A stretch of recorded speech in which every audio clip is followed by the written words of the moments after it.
Hay una vitrina en la Biblioteca Butler de la Universidad de Columbia, en Nueva York. Dentro, sobre un forro de terciopelo azul oscuro, hay un trozo de arcilla cocida, del tamaño de una calculadora de bolsillo. Los bordes están rotos en una esquina.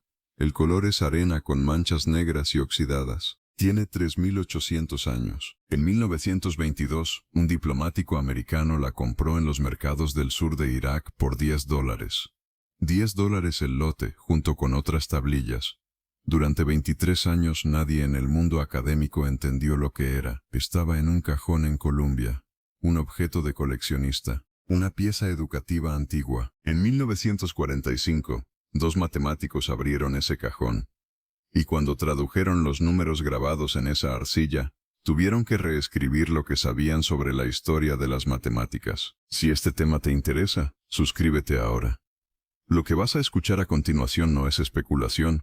Son 4 columnas y 15 filas grabadas en barro hace 3.800 años. Y la disputa sobre lo que significan lleva décadas sin ganador. Esta tablilla tiene un número de catálogo. Se llama Plimpton 322. Colección de George Arthur Plimpton, número 322. Biblioteca de libros raros y manuscritos de la Universidad de Columbia. Y lo que contiene, dependiendo de a quién le preguntes, es o la prueba más antigua que existe de que alguien aplicaba el teorema de Pitágoras 1200 años antes de que Pitágoras naciera, o la primera tabla trigonométrica de la historia. Aquí empieza el problema, porque no son lo mismo. El nombre del diplomático era Edgar James Banks. Nació en Massachusetts en 1866. Estudió asiria en la Universidad de Breslau, en lo que hoy es Polonia. En 1898 fue destinado como cónsul de los Estados Unidos en Bagdad. En esa época Bagdad era todavía parte del Imperio Otomano, y el suelo de Mesopotamia escondía miles de tablillas cuneiformes que los campesinos encontraban mientras araban y luego vendían en los mercados locales. Banks compraba a escala industrial. Cientos de tablillas, las empaquetaba y las mandaba a museos, bibliotecas y seminarios teológicos de Estados Unidos, instituciones que pagaban por piezas antiguas sin saber exactamente qué eran, porque todavía no se había descifrado la mayor parte del cuneiforme. Entre 1903 y 1905, Banks dirigió su propia excavación en un sitio llamado Bismia, en el sur de Irak. Encontró miles de tablillas y una de las estatuas sumerias más antiguas conocidas. Escribió un libro sobre ello. Bismia, o la ciudad perdida de Adab. Los que estudian la arqueología de principios del siglo XX lo reconocen como uno de los modelos en los que se inspiró el personaje de Indiana Jones. Hacia 1920, Banks tenía una tablilla que había comprado en los mercados de la región de Larsa, en el sur de Mesopotamia. No procedía de una excavación formal.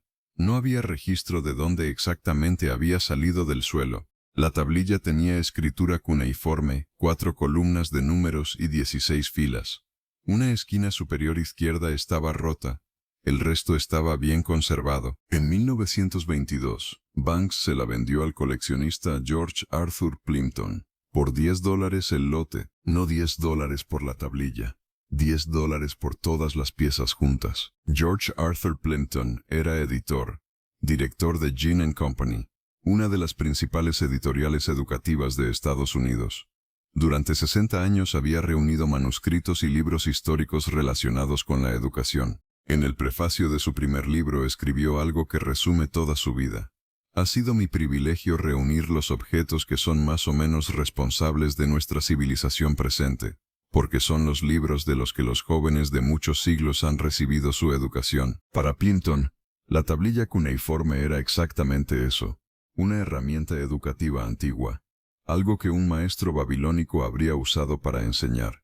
La catalogó como la pieza número 322 de su colección personal. En 1936, cuando murió, la donó junto con el resto de su colección a la Universidad de Columbia. La tablilla pasó a una caja, después a un cajón, después a una estantería.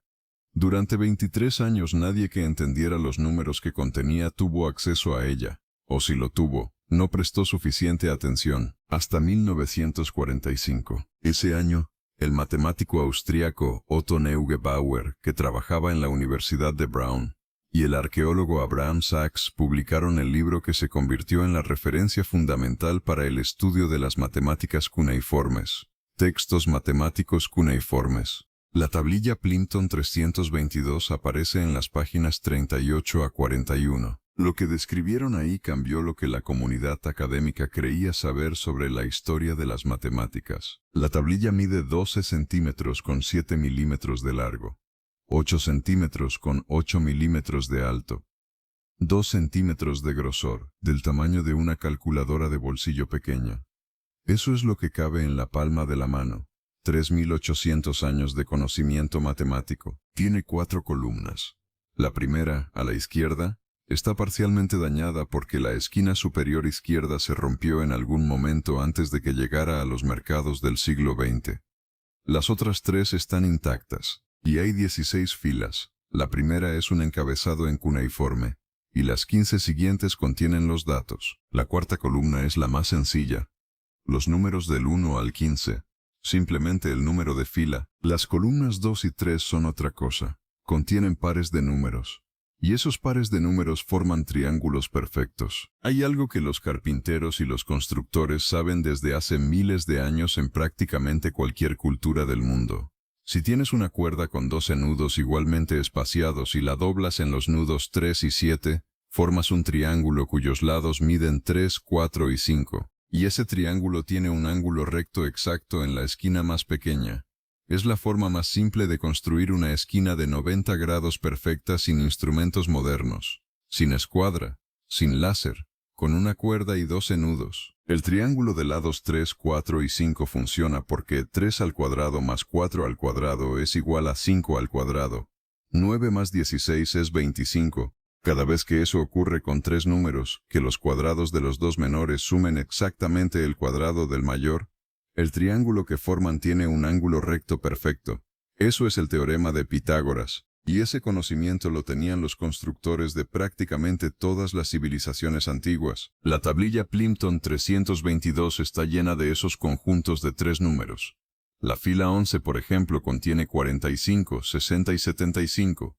Es exactamente el triángulo 3, 4, 5 multiplicado por 15. Los carpinteros babilónicos lo usarían para construir esquinas más grandes, con más precisión. Pero aquí es donde se complica. La fila 4 de la tablilla contiene los números 12.709 y 18.541. Y esos dos números, junto con un tercero, 13.500, forman uno de esos triángulos perfectos. 12.709 al cuadrado más 13.500 al cuadrado es igual, exactamente, a 18.541 al cuadrado. Sin error, sin redondeo, sin aproximación. Nadie llega a ese número por casualidad. Nadie lo encuentra probando combinaciones en el suelo con una cuerda.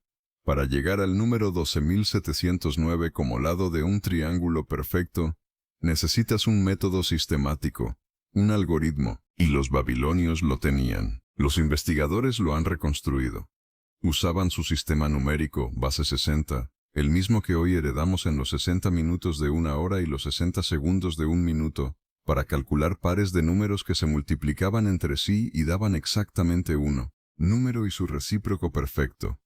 En base 60, una enorme cantidad de fracciones tienen representación exacta y finita, mucho más que en nuestro sistema de base 10. Usando esos pares, podían generar triángulos perfectos de cualquier tamaño, con precisión total, con solo seguir los pasos del método. Esto implica que en Larsa, hacia el año 1800 a.C., en las escuelas donde se formaban los escribas del reino, alguien manejaba un procedimiento que producía triángulos perfectos de cualquier escala. Quien usara esa tablilla, o la tablilla original de la que esta es una copia, podía calcular exactamente las proporciones de una construcción que necesitara ángulos rectos exactos, a cualquier escala, sin instrumentos modernos. Pero hay algo más en la tablilla. Algo que no está en disputa. Esa tablilla no es el original. ¿Cómo lo sabemos? Por los errores. La tablilla tiene 4 errores de copia documentados. En la fila 2, un número está equivocado. En la fila 9, otro.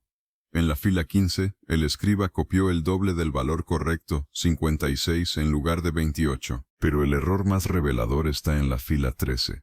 El valor correcto de esa fila es el número 161.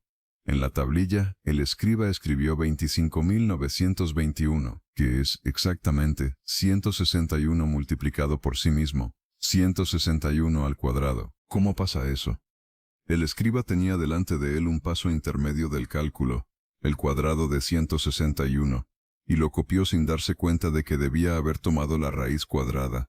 Es el error de alguien que está transcribiendo números que no entiende completamente, que está copiando de una fuente anterior, siguiendo los símbolos sin seguir el razonamiento. Hay una tablilla original, más antigua, más completa, sin esos errores. Un matemático o un maestro que sí entendía el método, grabó esos números primero. Después alguien los copió, y en esa copia cometió los errores que prueban que estaba copiando. Esa tablilla original está en algún lugar de Irak. O se perdió, o se convirtió en polvo hace siglos. Lo que tenemos es la copia imperfecta que hizo un estudiante, o un escriba que no dominaba del todo el método, en alguna escuela de la ciudad de Larsa, en el sur de Mesopotamia, hace 3.800 años. Esa tablilla, con sus errores incluidos, es lo que Edgar Banks compró en un mercado por unos pocos dólares. Y es lo que hoy está en una vitrina de terciopelo azul en la Universidad de Colombia. El año es 2002. Una historiadora de las matemáticas llamada Eleanor Robson, que trabaja en la Universidad de Cambridge, publica un artículo en la revista más importante de divulgación matemática de Estados Unidos, el American Mathematical Monthly. El título es Palabras e Imágenes, nueva luz sobre Plimpton 322. Al año siguiente, la Asociación Matemática de América le da el premio Lester Ford, el premio de divulgación matemática más prestigioso del país. El argumento de Robson no es difícil de entender. Dice, lleváis 60 años mirando esta tablilla con ojos del siglo XX. ¿Estáis proyectando conceptos modernos sobre un objeto que no los conocía? Para entender lo que quiere decir, hay que entender una diferencia que parece pequeña y no lo es. Los babilonios no tenían el concepto de ángulo como cantidad medible. En las 400.000 tablillas cuneiformes que se han encontrado hasta hoy, en ninguna aparece nada que corresponda a el ángulo que forma este triángulo. No hay grados, no hay radianes, no hay ninguna palabra que sea el equivalente babilónico de ángulo. Los matemáticos babilónicos trabajaban con relaciones entre los lados de los triángulos. Sabían que si los lados tenían ciertas proporciones, el triángulo era perfecto. Pero la idea de medir esa forma como un número independiente, el ángulo, era ajena a su pensamiento matemático. Robson propone que la tablilla Plimpton 322 es exactamente lo que parece ser en su contexto cultural, una lista de problemas de maestro. El tipo de documento que un profesor de una escuela de escribas prepararía para generar ejercicios, no una tabla de referencia para arquitectos, no un instrumento de navegación. Un recurso pedagógico para que los estudiantes practiquen los cálculos con números recíprocos, y los 4 errores de copia, dice, encajan perfectamente en esa explicación. Un estudiante copiaba de la pizarra del maestro, cometía errores que el maestro no cometería. La tablilla que tenemos es trabajo de alguien que estaba aprendiendo. La comunidad de historiadores de las matemáticas cuneiformes, en su mayoría, acepta este argumento. Es la postura dominante entre los especialistas. Y entonces en 2017 ocurre algo. Daniel Mansfield y Norman Wildberger, 2 matemáticos de la Universidad de Nueva Gales del Sur en Sydney, publican un artículo en la revista Historia Matemática. El título es Plimpton 322 es trigonometría sexagesimal exacta babilónica. El artículo genera cobertura en The Guardian, en National Geographic, en la BBC. El titular que circula en todos los medios es: Matemáticos australianos descubren que los babilonios inventaron la trigonometría 1500 años antes que los griegos. ¿Qué dicen Mansfield y Wildberger exactamente? Dicen que las 15 filas de la tablilla están ordenadas de mayor a menor según el ángulo que forman los triángulos que contienen. La primera fila corresponde al triángulo con el ángulo más cercano a 45 grados. La última fila al ángulo más cercano a 31 grados. Entre medias, cada fila representa aproximadamente 1 grado menos que la anterior. No exactamente, pero con una regularidad que difícilmente es accidental. Y dicen que la columna 1, la columna dañada, la que siempre ha generado más debate, es lo que ellos llaman un índice trigonométrico, una forma de clasificar los triángulos por su forma. funcionalmente equivalente a una tabla moderna de cotangentes, pero usando razones enteras exactas en lugar de decimales que se repiten infinitamente. Su argumento más provocador es este. La trigonometría moderna tiene un problema. El seno de 30 grados es exactamente 0,5, pero el seno de 31 grados es un número irracional. No tiene representación exacta. Cualquier tabla trigonométrica moderna necesita redondear. La tablilla babilónica, dicen Mansfield y Weilberger, no tiene ese problema. Usa relaciones entre enteros exactas en base 60. Argumentan, más precisa que lo que hacemos hoy. La respuesta de la comunidad académica especializada fue inmediata y en términos educados escéptica. Eleanor Robson respondió con una frase que desde entonces se cita mucho en los debates académicos. La tablilla solo puede ser trigonometría si redefines trigonometría como cualquier cosa que involucre razones de lados de triángulos rectángulos, que no es lo que entiende la mayoría de la gente por trigonometría. Alexander Jones, del Instituto para el Estudio del Mundo Antiguo en la Universidad de Nueva York, calificó la interpretación de posible pero especulativa, señalando que no existe ninguna otra tablilla en todo el corpus cuneiforme conocido que corrobore que los babilonios usaban este tipo de tabla para aplicaciones prácticas. Christoph Proust, del Centro Nacional de Investigación Científica de París, y uno de los mayores expertos mundiales en matemáticas cuneiformes, señaló el problema de fondo. Imponer el concepto de tabla trigonométrica sobre este texto es anacrónico. Es leer el pasado con los ojos del presente. El consenso entre los especialistas va con Robson. Pero hay una pregunta que su argumento no termina de responder. Si la tablilla es solo una lista pedagógica de ejercicios generados a partir de pares recíprocos, ¿por qué están ordenadas las 15 filas de mayor a menor ángulo? ¿Por qué ese orden específico?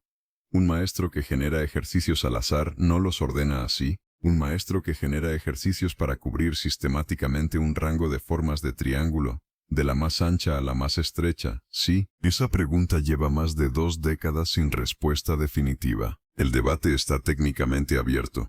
El consenso informal va con Robson, pero la pregunta del orden de las filas es un problema sin resolver, y en ese problema vive el misterio real de la tablilla. Hay cosas sobre la tablilla Plimpton 322 que no están en disputa, que son consenso entre todos los investigadores, independientemente de en qué posición estén sobre el debate. La primera, los babilonios conocían la relación entre los lados de los triángulos perfectos, lo que hoy llamamos teorema de Pitágoras, y la aplicaban sistemáticamente hacia el año 1800 a.C., más de 1200 años antes de que Pitágoras naciera. Pitágoras de Samos vivió aproximadamente entre el 570 y el 495 a.C. La tablilla Plimpton 322 data de aproximadamente 1800 a.C. La diferencia es de más de 12 siglos. Lo que esto no significa es importante decirlo. El teorema de Pitágoras, como lo conocemos, es una demostración matemática formal que dice que esa relación es cierta para todos los triángulos rectángulos posibles, sin excepción, y que puede probarse de forma abstracta y universal. Los griegos demostraron que era universal. Los babilonios sabían que funcionaba para ciertos triángulos y lo usaban. La diferencia es parecida a la que hay entre saber que ciertos ingredientes combinados curan un dolor de cabeza, conocimiento práctico, verificado por experiencia, y entender el mecanismo exacto por el que el principio activo actúa sobre el sistema nervioso central. Ambos funcionan. Son formas distintas de conocer. La segunda cosa no disputada. El método que usaron para generar esas 15 ternas de números es sofisticado. No es ensayo y error. No es suerte. Es un algoritmo. Y ese algoritmo requiere entender la estructura de la base 60 lo suficiente para saber qué números tienen representación exacta y cuáles no. El número 60 no es un capricho arbitrario. El 60 es divisible por 2, por 3, por 4, por 5, por 6, por 10, por 12, por 15, por 20 y por 30. Eso significa que la mayoría de las fracciones que un arquitecto o un agrimensor necesita en su trabajo, la mitad, un tercio, un cuarto, un quinto, tienen representación exacta en base 60, sin decimales que se repiten infinitamente. En nuestro sistema de base 10, un tercio no tiene representación exacta. En base 60, sí, los babilonios heredaron ese sistema de los sumerios, que lo desarrollaron hace más de 5000 años. Y nosotros lo heredamos de ellos. los 60 minutos de una hora, los 60 segundos de un minuto, los 360 grados de un círculo. 3 estructuras que usamos cada día sin pensar en qué ciudad de Mesopotamia las inventaron y cuándo. La tercera cosa no disputada. La tablilla que tenemos es una copia de algo más antiguo. Los 4 errores documentados lo prueban. Y eso implica que hay, o había, un original más preciso, producido por alguien que dominaba el método completamente. La cuarta. El conocimiento que contiene la tablilla no tuvo continuidad. En el año 1800 a.C., cuando alguien en Larsa grabó esos números en arcilla y los cosió, estaba en una ciudad que 40 años después iba a ser conquistada. En 1763 a.C., Hammurabi conquistó Larsa. Las escuelas de escribas se cerraron o se trasladaron. El contexto que produjo la tablilla Plimpton 322 desapareció en menos de una generación, y hacia el año 5039 a.C., cuando los persas conquistaron Babilonia, las tradiciones matemáticas cuneiformes entraron en un periodo de declive del que no se recuperaron. El sistema sexagesimal sobrevivió en la astronomía y en la medición del tiempo, pero las tablillas matemáticas dejaron de producirse. El conocimiento que está en la tablilla Plimpton 322 no fue transmitido a los griegos. No influyó en Pitágoras, ni en Euclides, ni en Hiparco. Fue independiente, paralelo, y luego desapareció en el suelo de Irak hasta que un diplomático americano lo recogió en un mercado y lo vendió por $10. Hay otro objeto que ayuda a calibrar el nivel de estas matemáticas. Es del mismo periodo aproximado que Plimpton 322, está hoy en una universidad de Estados Unidos, y contiene un solo cálculo grabado con una precisión que el mundo occidental no volvería a igualar hasta siglos después. Pero esa tablilla merece su propia historia, y es exactamente a donde vamos en el próximo episodio. Por ahora, basta con quedarse con una idea. Estos no son primitivos que contaban con los dedos. Son matemáticos que operaban con herramientas conceptuales que no reconocemos porque no se transmitieron. Porque nadie en el siglo XX pensó que merecían atención hasta que Neugebauer y Sachs abrieron un cajón en Columbia en 1945 y encontraron que alguien en Larsa, hace 3800 años, había resuelto problemas que el mundo occidental no iba a abordar sistemáticamente hasta mucho después. La tablilla Plimpton 322 no está en Irak, está en Nueva York.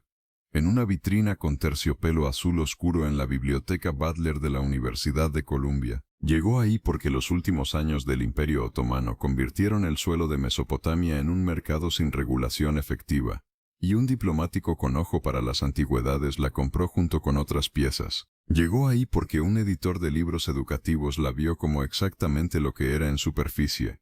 Un objeto relacionado con la educación antigua, catalogado con el número 322. Guardado sin entender su contenido. Llegó ahí porque tardó 23 años en encontrar a alguien que entendiera los números que contenía, y cuando por fin alguien los entendió, esos números decían que en el año 1800 a.C., en una ciudad que hoy es polvo en el sur de Irak, alguien sabía calcular triángulos perfectos de cualquier escala usando un método que el mundo occidental no volvería a desarrollar de forma sistemática hasta siglos después. Lo que no sabemos es para qué exactamente. ¿Era una herramienta de enseñanza, como argumenta Robson? ¿Era una tabla de referencia para arquitectos o agrimensores? ¿Era el fragmento de algo más grande?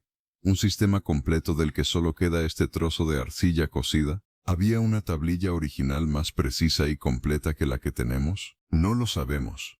Y hay algo en eso que es importante no perder de vista. El conocimiento puede existir sin que nadie lo preserve. Puede funcionar durante siglos, producir edificios y canales y cálculos exactos, y luego desaparecer tan completamente que cuando alguien lo vuelve a encontrar en un cajón no sabe lo que tiene.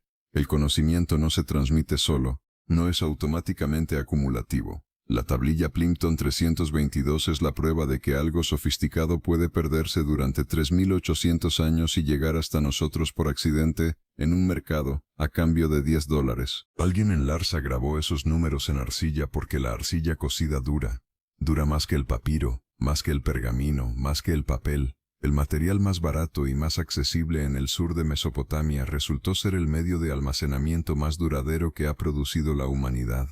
Miles de tablillas cuneiformes que no iban a durar más de una generación han sobrevivido 4000 años porque el barro del río Éufrates resiste. Los libros en papel del siglo XX no van a durar lo que duró esa tablilla de arcilla. La pregunta que queda, después de todo esto, no es si los babilonios inventaron la trigonometría o no.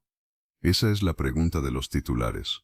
La pregunta real es cuántas tablillas como esta hay todavía en cajas sin abrir en los sótanos de museos de todo el mundo. ¿Cuántas colecciones compradas por diplomáticos y anticuarios a principios del siglo XX esperan que alguien entienda lo que contienen? ¿Y cuántos cajones hay en cuántas universidades, con cuántos objetos que nadie todavía sabe leer? Clinton 322 no es una anomalía, es parte de un corpus. Hay decenas de tablillas babilónicas del mismo periodo que muestran el mismo nivel de sofisticación matemática. En el próximo episodio vamos a mirar una de ellas, una tablilla circular de la Universidad de Yale que tiene grabada la raíz cuadrada de 2 con una precisión que no volvería a alcanzarse en Occidente hasta siglos después.